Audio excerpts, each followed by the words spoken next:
युधिष्ठिर ने स्वर्ग को छोड़ भाइयों और द्रौपदी के साथ नरक में रहना चाहा। धर्मराज युधिष्ठिर सत्यवादी, धर्ममूर्ति, सरल, विनयी, मदमान, मोहवर्जित, दम्भ, काम, क्रोध रहित, दयालु, गो ब्राह्मण प्रतिपालक, महान विद्वान, ज्ञानी, धैर्य संपन्न, क्षमाशील, तपस्वी, प्रजावत्सल, मातृ पितृ, गुरु भक्त और श्री कृष्ण भगवान के परम भक्त थे। धर्म के अंश से उत्पन्न होने के कारण वे धर्म के गुण तत्व को खूब समझते थे। धर्म और सत्य की सूक्ष्मतर भावनाओं का यदि पांडवों में किसी के अंदर पूरा विकास था तो वे पांडवों में सबसे बड़े धर्मराज युधिष्ठिर में ही था।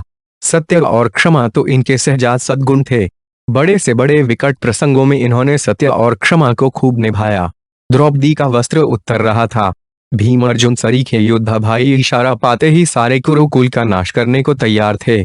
भीम वाक्य प्रहार करते हुए भी बड़े भाई के संकोच से मन महसूस रहे थे, परंतु धर्मराज धर्म के लिए चुपचाप सब सुन और सह रहे थे। दुर्योधन अपना ऐश्वर्य दिखलाकर पांडवों का दिल जलाने के लिए द्वैतवन में पहुंचा था। अर्जुन के मित्र चित्रसेन गंधर्व ने कौरवों की बुरी नीयत जानकर उन सब को जीत कर स्त्रियों सहित कैद कर लिया। युद्ध से भागे हुए कौरवों के अमात्य युधिष्ठिर की शरण में आए और दुर्योधन तथा कुरुकुल की स्त्रियों को छुड़ाने के लिए अनुरोध किया। भीम ने प्रसन्न होकर कहा, अच्छा हुआ हमारे करने का काम दूसरों ने ही कर डाला। परंतु धर्मराज दूसरी ही धुन में थे, उन्हें भीम के वचन नहीं सुहाए। वह बोले, भाई यह समय कठोर वचन कहने का नहीं है। प्रथम तो ये लोग हमारी शरण में आए हैं, भयभीत आश्रितों की रक्षा करना क्षत्रियों का कर्तव्य है। दूसरे, अपने परिवार में आपस में चाहे जितनी कलह हो, जब कोई बाहर का दूसरा आकर सताए या अपमान करे तब उसका हम सबको अवश्य प्रतिकार करना चाहिए। हमारे भाइयों और पवित्र कुरुकुल की स्त्रियों को गंधर्व कैद करें और हम बैठे रहें, यह सर्वथा अनुचित है। आपस में विवाद होने पर वे 100 भाई और हम 5 भाई हैं, परंतु दूसरों का सामना करने के लिए तो हमें मिलकर 105 होना चाहिए। युधिष्ठिर ने फिर कहा, भाइयों, पुरुष सिंहो, उठो, जाओ, शरणागत की रक्षा और कुल के उद्धार के लिए चारों भाई जाओ और शीघ्र कुल की स्त्रियों सहित दुर्योधन को छुड़ा कर लाओ। कैसी अजात शत्रुता, धर्म प्रियता और नीतिज्ञता है।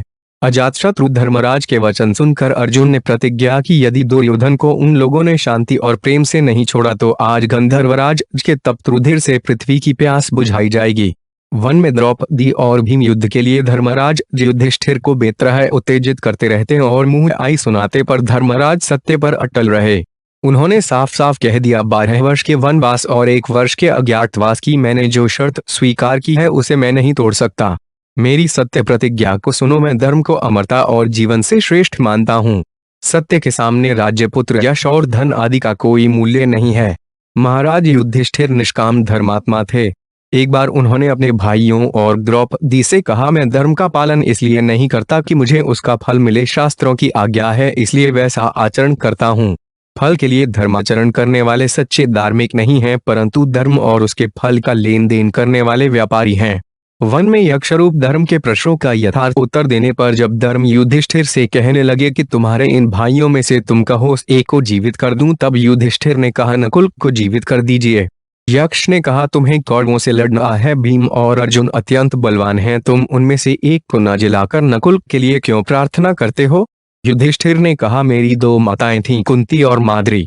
कुंती का तो मैं एक पुत्र जीवित हूँ, माद्री का भी एक रहना चाहिए। मुझे राज्य की परवाह नहीं है। युधिष्ठिर की समबुद्धि देखकर धर्म ने अपना असली स्वरूप प्रकट कर सभी भाइयों को जीवित कर दिया। भगवान श्री कृष्ण ने जब वन में उपदेश दिया तब हाथ जोड़कर युधिष्ठिर बोले, केशव, निसंदेह पांडवों की आप ही गति हैं। हम सब आपकी ही शरण हैं, हमारे जीवन के अवलंबन आप ही हैं। द्रौपदी सहित 5 पांडव हिमालय गए। एक कुत्ता साथ था। द्रौपदी और चारों भाई गिर पड़े। देवराज इंद्र रथ लेकर आए और बोले, महाराज, रथ पर सवार होकर सदैह स्वर्ग पधारिए। धर्मराज ने कहा, यह कुत्ता मेरे साथ आ रहा है, इसे भी साथ ले चलने की आज्ञा दें। देवराज इंद्र ने कहा, धर्मराज, यह मोह कैसा? आप सिद्धि और अमरत्व को प्राप्त हो चुके हैं, कुत्ते को छोड़िए। धर्मराज ने कहा, देवराज, ऐसा करना आर्यों का धर्म नहीं है। जिस ऐश्वर्य के लिए अपने भक्त का त्याग करना पड़ता हो वह मुझे नहीं चाहिए। स्वर्ग चाहे न मिले पर इस भक्त कुत्ते को मैं नहीं त्याग सकता। इतने में कुत्ता अदृश्य हो गया। साक्षात धर्म प्रकट होकर बोले, राजन, मैंने तुम्हारे सत्य और कर्तव्य की निष्ठा देखने के लिए ही ऐसा किया था। तुम परीक्षा में उत्तीर्ण हुए। इसके बाद धर्मराज साक्षात धर्म और इंद्र के साथ रथ में बैठकर स्वर्ग में पहुंचे। वहां अपने भाइयों और द्रौपदी को न देखकर अकेले स्वर्ग में रहना उन्हें पसंद नहीं आया।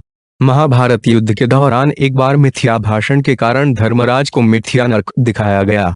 उसमें उन्होंने सब भाइयों सहित द्रौपदी का कल्पित आर्तनाद सुना और वहीं नरक के दुखों में रहने की इच्छा व्यक्त करते हुए कहा, जहां मेरे भाई रहते हैं मैं भी वहीं रहूंगा। इतने में प्रकाश छा गया, माया निर्मित नरक की यंत्रणा अदृश्य हो गई। समस्त देवता प्रकट हो गए और महाराज युधिष्ठिर ने अपने भ्राताओं सहित भगवान श्री कृष्ण के दर्शन किए।